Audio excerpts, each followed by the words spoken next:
J'ai pas compris, monsieur. Aujourd'hui, les espaces de faible densité et leurs atouts. Alors, un espace de faible densité, c'est quoi? Tout d'abord, la densité, c'est le nombre d'habitants au kilomètre carré. Les espaces de faible densité, ce sont donc les espaces en France qui ont moins de 30 habitants par kilomètre carré. Ce sont principalement des espaces agricoles ou montagneux.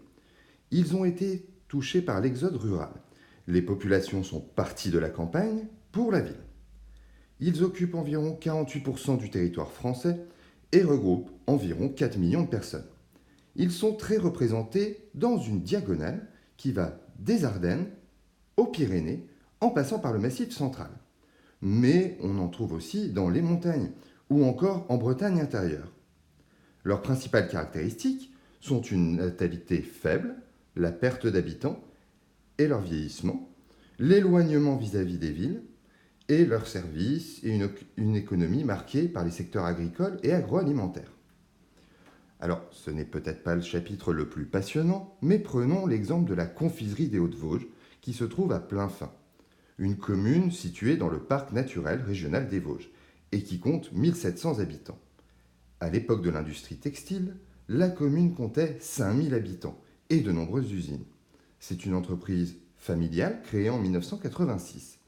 Les principaux éléments de cette confiserie, si on étudie le paysage, sont le parking qui a été aménagé pour accueillir des bus, la chaîne de production, la salle d'emballage et la salle de vente.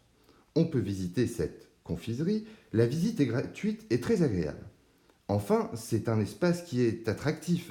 Chaque année, 200 000 personnes viennent visiter la confiserie. Les visites montrent la fabrication et l'emballage des bonbons, avec une dégustation de quelques produits. Ce tourisme rural est appelé tourisme vert. La confiserie permet à des restaurants de la commune d'avoir une clientèle régulière. Au total, ce sont 27 personnes qui travaillent à la confiserie. La confiserie fabrique une trentaine de sortes de bonbons en utilisant des produits locaux. Sucre de betterave d'Alsace, huile essentielle de pin des Vosges. Chaque année, l'entreprise vend plus de 300 tonnes de bonbons en direct, mais aussi sur les marchés de Noël, de l'Est et à Paris. Ces espaces peu peuplés ont donc des atouts qui peuvent les valoriser. On a pris l'exemple de la confiserie des Hauts-de-Vosges, mais on aurait pu aussi étudier des espaces agricoles peu peuplés qui peuvent assurer de bons revenus aux agriculteurs, comme les céréaliers par exemple dans la Beauce, qui ont de très grandes fermes et qui ont un revenu suffisant. Au niveau des massifs montagneux, on ne pourrait pas ne pas parler des stations de sport d'hiver qui attirent énormément de touristes chaque année. Aujourd'hui, une partie de la population des villes, où la densité est très forte, vient s'installer dans l'espace rural. Pourquoi? Pour avoir une meilleure qualité de vie.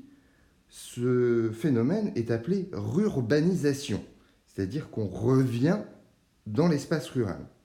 Et ces personnes qui sont originaires de la ville, qui viennent s'installer à la campagne, on les appelle des néo-ruraux, des nouveaux ruraux si vous préférez. Mais ces espaces, même s'ils deviennent attractifs pour le tourisme, ou alors pour l'agriculture, ou pour des personnes en recherche d'une meilleure qualité de vie, ont encore des défis à relever, avec notamment la disparition des services de proximité, si vous voulez aller à la poste par exemple, ou alors si vous voulez faire vos courses, vous êtes obligé d'aller prendre votre voiture parce qu'il n'y a pas de supermarché à proximité ni de boulangerie. Enfin, on a le manque cruel de médecins dans ces espaces. On parle de déserts médicaux.